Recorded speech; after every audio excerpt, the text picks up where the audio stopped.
Major moves. We going all in, like we got nothing to lose. We making moves. We making major moves. We making moves. We making major moves. We making moves. Warning, I'm not a financial advisor. Don't blame me or any other random person that gives you some money tips for any of your financial decisions. I provide information based on research that may guide you to taking a deeper look at a particular company. However, in no way am I suggesting to invest or not invest in that company. Your decisions are that of your own. I present information that is readily available on the internet, and I piece together the story to create and provide a more holistic concept to create a bigger picture. This information is for educational purposes only. Ultimately, I'm a guy in a Spider-Man mask, and you should not take financial advice or information from me. Welcome back to my channel, everybody. I'm Mr. Man. It's been a couple days since I've been, away from my computer and haven't been able to make a proper video. So I just sent some quick screen video captures to show and share with you guys there. But I'm back at home, base. I've been away in Winnipeg, which is west of Ontario. This is in Canada, about 5 hours away, 5.5 hours about maybe. But I'm back at home base, and now I have the opportunity to show you and share this with you guys wholeheartedly here. So what we're talking about today is Bitt-IDEMIA. We're talking about the G20 tech sprint. We're talking about Stellar. We're talking about the the African dollar, and then the hryvnia, the Ukrainian dollar there, in terms of Stellar USDC, that whole platform, that whole push to get that out. We spoke about that on previous videos here, but I want to take you guys through this and see how it's all connected. All right, this is all on Stellar rails here. Stellar will be the value that moves with retail. CBDC, a retail side of things. All right. So the G20 tech sprint is a global long form. This is directly from the Bank of International Settlements webpage here. Forum Hackathon series that the BIS Innovation Hub co-hosts annually with the G20 presidencies to highlight the potential for new technologies to resolve common challenges and focal priorities of the global regulatory and central bank community. Pardon my my voice here. I know I sound a bit congested. I'm a bit sick with something. I have no idea what. I rarely ever get sick. Too busy out there running and working out. My body's too busy cycling through blood or surging through blood through my system here for me to get sick. Anyways, the first edition was held in 2020 with the Saudi Arabia G20 presidency and focused on showcasing the potential for new innovation technologies to resolve operational problems in the areas of regulatory compliance, RegTech, and supervision. It was implemented with the support of the Monetary Authority, the MAS Singapore. You'll notice they've been involved with this entire process. The Saudi Arabia Monetary Authority, the Financial Stability Board, FSB, the API Exchange, APEX, and RegTech for Regulators Accelerator, R2A. So, the second edition was held 2021 with the Italian G20 presidency and the Bank of Italy, and focused on showcasing the potential for new innovation technologies to address challenges in green and substantial finance. It was implemented with the support of CodeMotion and IBM Cloud and Climate Risk Services. Details on the three problem statements posted in the G20 Tech Sprint 2021 Hackathon and competition details can be found at these websites here. The third was with the Bank of Indonesia. That's what we're going to be looking at here, on focusing on solving technology challenges related to wholesale and retail central bank digital currencies. More information, including the winners and yada yada yada, can be found here at these websites. So, for that now, Bitt and Stellar Development Foundation selected as finalists for the global CBDC challenge. Here we have the Bitt logo and Stellar Foundation right there. Talks a bit about it. We don't need to go into that right there. We're going to skip ahead off to the G20, the BIS website here, with where Augustine Carson is talking about it himself. It is a pleasure to join you today at the closing event of the 2022 G20 Tech Sprint. Since its launch 2 years ago, the G20 TechSprint initiative has showcased the potential of new technologies to address financial sector issues of importance to regulators and central banks. This long-form hackathon significantly advanced the development of technological solutions in SubTech and RegTech in 2020 and Green Finance last year. The topic of this year's edition, Central Bank Digital Currency or CBDC, is relevant across the globe. Many central banks are working hard on CBDC and making good progress. 4 retail CBDCs have already gone live. Pilots are underway in 29 jurisdictions, and 72 central banks have communicated publicly about their CBDC work. It is no exaggeration to say that CBDC is also central to our work here at the BIS. Since money is the core concern of central banks, and central banks are the BIS's key stakeholders, we have a mandate to be ahead of these developments, both in terms of policy as well as practical aspects. On the policy side, our researchers are working on several fronts, including the design and macroeconomic implications of CBDCs. BIS-hosted committees and associations collaborate with central banks and academia to push the boundaries of our knowledge and inform the policy debates. In our latest BIS Annual Economic Report, we laid out a vision for the future digital monetary system that adapts to serve society. It combines new digital capabilities such as programmability, composability, and tokenization with the safety, stability, and accountability of central bank money.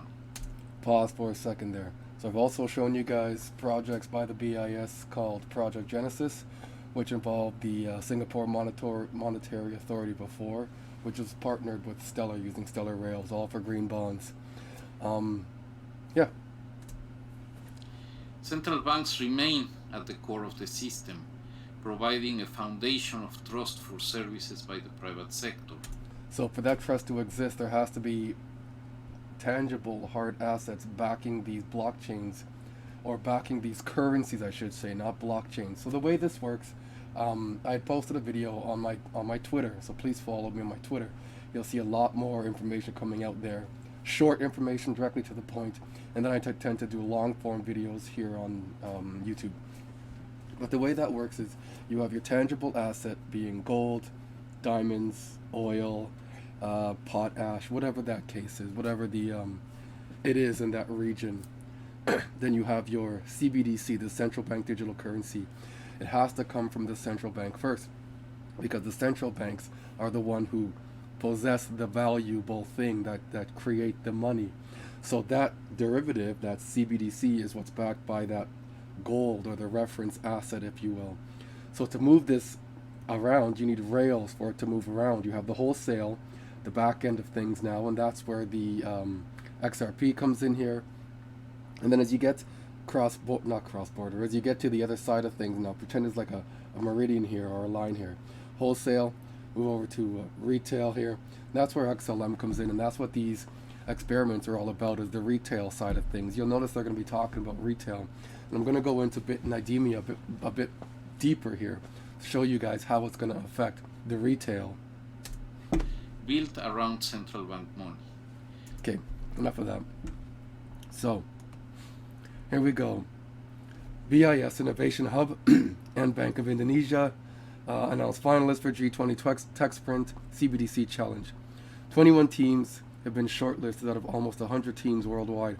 Competition attracted proposals from a diverse range of competition organizations and team. Winners to be announced in October ahead of the G20 summit.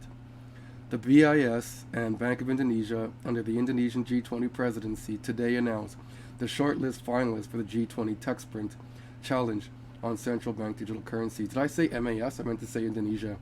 Same place. So we're going to go down here and see who that shortlist is. There's Bitmint, there's Dragonfly Tech, FIS, MasterCard. R3 is a consortium. They're not testing R3. They're using R3 as a medium to move the different value of the CBDCs and to find out what their interface would look like for specific actions, if you will.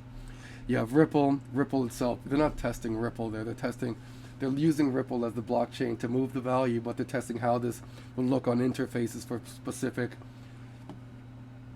companies, I guess. And then statement 2, solution to enable financial inclusion. We have Bitt-IDEMIA. Crunchfish, we had spoken about Crunchfish as well. They're looking to innovate the offline CBDCs. And it goes through a few others. And then here, problem statement 3, improve connectivity and interoperability.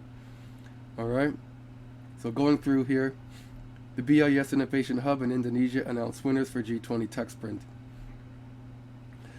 Teams developed innovation technology solutions to advance the usage of central bank digital currencies.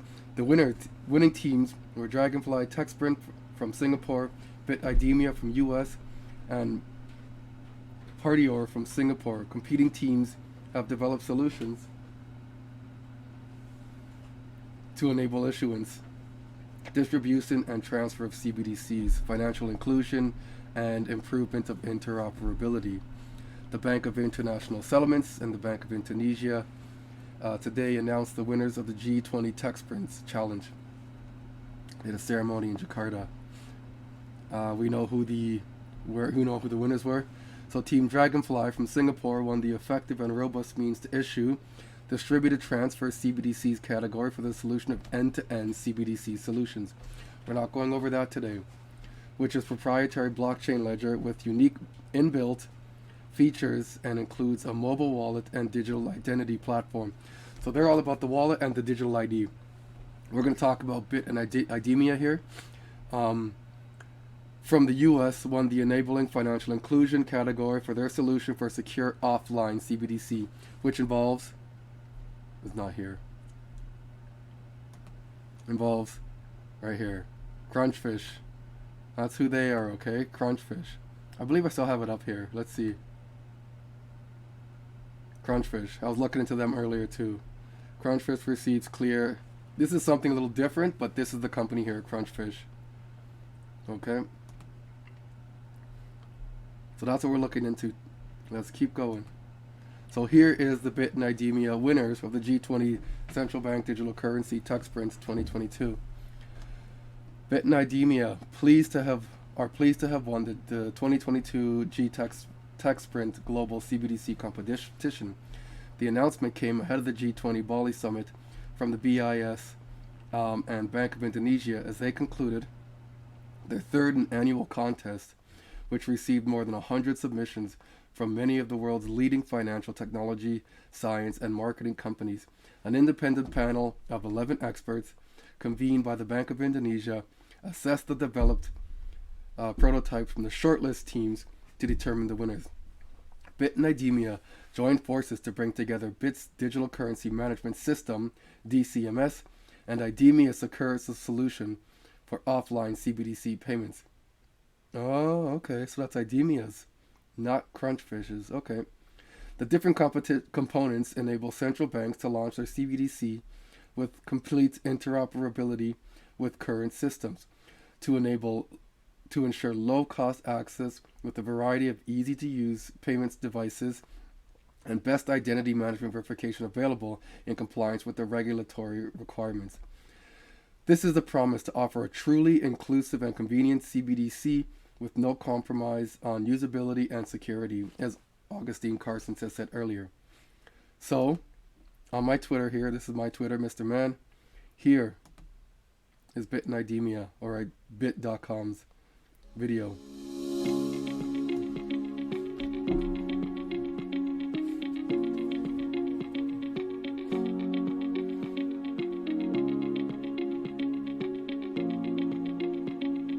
Neiman visits Farmer Ketut to pay for next week's vegetables. Ketut inputs the payment amount, 1 million rupiah, on his PC and displays a QR code including the payee address. Neiman takes his phone, scans the QR code on Ketut's POS screen, and confirms the payment of 1 million rupiah on his phone. Neoman takes a selfie to send and authorize the payment and to connect the PC via Bluetooth. The supplier receives the funds. Since the POS is connected to the internet and is configured to move funds online, this auto conversion is immediately performed. His CBDC is now on his online wallet and is ready to be spent.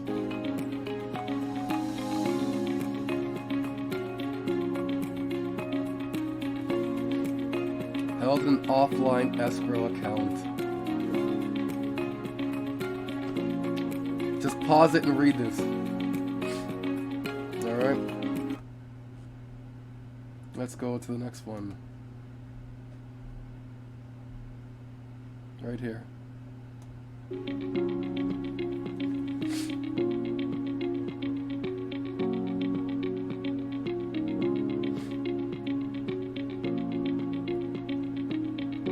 Wayan is selecting some vegetables to purchase at a local merchant. The vegetable merchant, Neoman, puts them in a bag and inputs 150k rupiah in his phone's merchant's POS app, which waits for payment via QR code or NFC. Wayan taps his card on the back of the merchant's phone and uses his fingerprint on his card to authorize the purchase. A message appears on Neoman's phone: transaction successful.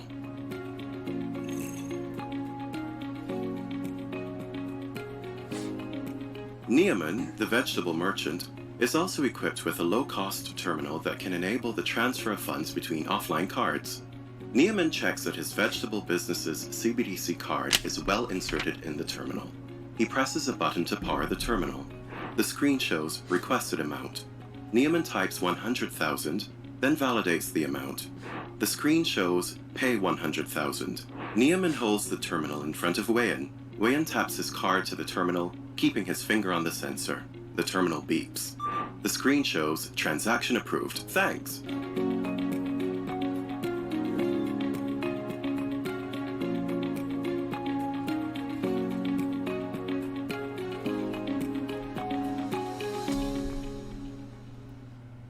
Alright, so just jumping ahead now. Here we go. This has to do with Ukraine electronic hryvnia, pilot launched by Tascom. So here we go. This is Bitt's website, okay? This is Bitt's website, just so you see the top here. Harness the power of digital currencies. As we scroll down, that's a video there I don't want to watch. I don't want to show you guys that. Central banks, financial institution, governments. So here's their projects. They have Cash, the NVB. There's the e-Naira. Then here's the Tascom project right here, which we had gone through, which is what they're currently doing right now in Ukraine. They're sending USDC to individual refugees using the XLM rails. So that's what that is, okay? That's how all this connects and how all this ties in together. So let's go back here. Ukraine electronic hryvnia pilot launched by Tascom and Bitt and Stellar. Pilot will test the electronic hryvnia on programmable payroll of public enterprise DIIA's employees. We had gone through the DIIA as well. Please check back on my previous videos and you'll learn about that. So global fintech Bitt and Tascom, one of Ukraine's oldest commercial banks, Tascom right here. Sorry, I know I sound like a prepubescent teenager. My voice keeps cracking, but you know, whatever. Such is life. Have launched a pilot project to use an electronic hryvnia on Stellar. As part of the pilot and cross-company team will test the electronic hryvnia on the use case of programmable payroll for public employees at DIIA and IT Solution Enterprise, as well as for peer-to-peer payments and merchant payments. The project's being implemented under the supervision of the National Bank of Ukraine, the NBU, and with the support of the Ministry of Digital Transformation. We'd gone over all of that before. Deputy Minister of the Digital Transformation of Ukraine, Oleksandr Bornyakov, noted this pilot project will serve as a technological basis for the issuance of electronic money and is the next key step to advance innovation for payments and financial infrastructure in Ukraine. You see when this is? 2021. The Ukraine war with Russia happened in 2022. I'm sure there was a build-up leading to it before, but How ironic is that? This is December 14th, 2021. December 15th, it was announced that they're going to be partnering Stellar, USDC, and Tascom Bank. Then 2022 is when they finally came out and said that we're going to unroll this pilot project now. How ironic. Literally a year later. You can see the buildup of all these things happening. So that's what I have for you guys today. I do appreciate you taking some time to hear my prepubescent voice with this grown-ass man in the Spider-Man mask here. Appreciate you guys. You know, I love you like family. I do want to say before I let you go, my partner was suggesting that maybe we should once a week, if we could come together, do a live stream here. I could go over some things, we could chat about it, or even you guys could introduce some things to me, and we can just go through and chat about it together. That way we continue to learn as a community here, right? Look at it as the fact that we're a family here. We're all here to help each other grow. This isn't just I'm a teacher and that's it. My mind is also open to take in, filter, and learn as well. Because I'm sure a lot of you guys have information that I haven't presented or I haven't seen yet. So I would love to get your feedback. Please feel free to comment down below. Let me know what you guys think. If you're new to my channel, please subscribe, share this content with everybody. I do my best to get the best content I can out there, because I put the puzzle pieces together for you guys. I don't read news articles at all. I read the bankers articles. I read directly from Stellar. I read directly from Bitt. I read from the Bank of International Settlements. I read from the G20. I go right to the horse's mouth. I'm not trying to read from no article. I'll use the article as a means or a source to tell you what's going on, and then I'll bring you right back to how this is all set up. That's what's important. So thank you guys for spending time with me. Until the next one. Making major moves. We going all in. Like we got nothing to lose. We making moves. We making major moves. We making moves.